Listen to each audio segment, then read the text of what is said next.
honorable representatives, dear friends. Today's conference takes place on International Human Rights Days.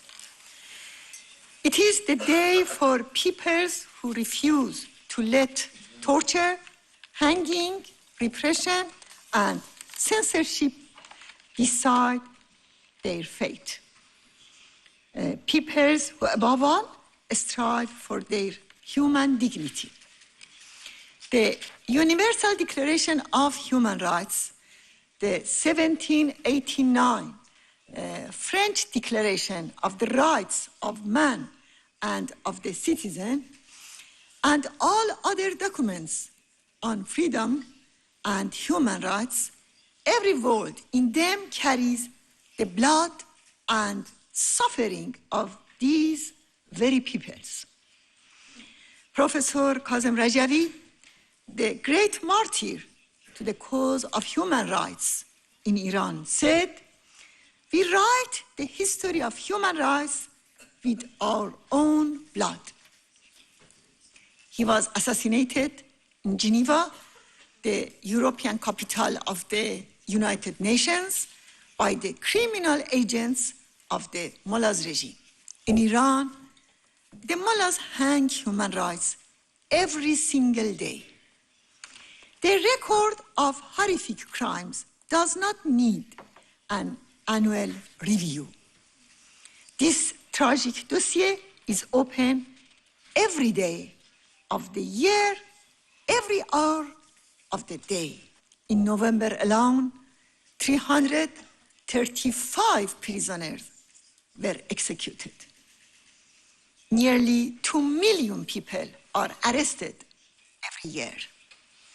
The mullahs have even destroyed the graves of political prisoners who were massacred in the 1980s. As Dr. Maisato, the United Nations Special Rapporteur on Human Rights in Iran, has said, the destruction of such sites violates international law and deepens the suffering of the family. The number of repressive institutions in Iran is shocking.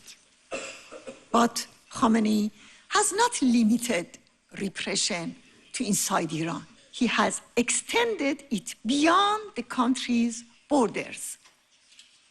A striking example is the terrorist assassination attempt against Professor Alejo Vidal-Quadras, former vice president of the European Parliament, in the heart of Madrid in November 2023. Fortunately, he survived certain deaths. On July 9, 2025, the judge of Spain's National Court, in his formal charge, exposed the network of the regime's foreign agents behind this crime. According to the judge, the key suspect has fled to Iran.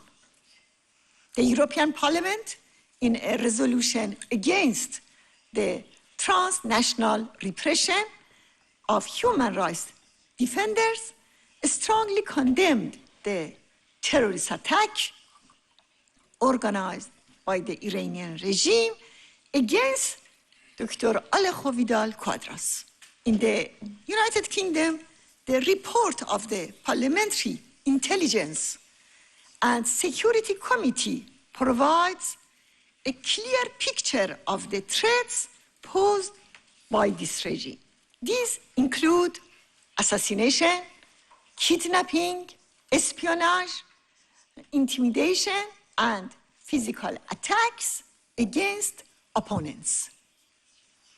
In France, the Minister of the Interior warned about the danger of targeted attacks by the Iranian regime against its opponents, specifically those affiliated with the National Council of resistance. The regime uses proxies connected to organized crime. In July of this year, 12 European countries, as well as US and Canada, issued a joint statement. They condemned the threats posed by the Iranian government through its intelligence services on their soil. In recent weeks, German officials have reported that Iranians living in Germany are facing increasing harassment from the Iranian regime's security services. At the same time, the National Council of Resistance's representative office in Germany revealed that since the beginning of this year, over 100 cases of threats and harassment against Iranian exiles have been recorded in Germany alone. Despite all these, the mullahs openly call for the export of repression, terror, and persecution abroad. Never before have the mullahs been so much in need of intensifying repression, because never before have they felt so close to being overthrown. This regime is trapped in an end in the face of the Iranian people and the Iranian resistance. The resistance units, through their expanding activities, demonstrate the desire of the Iranian people to end the religious dictatorship and to establish a democratic republic in Iran. The Iranian people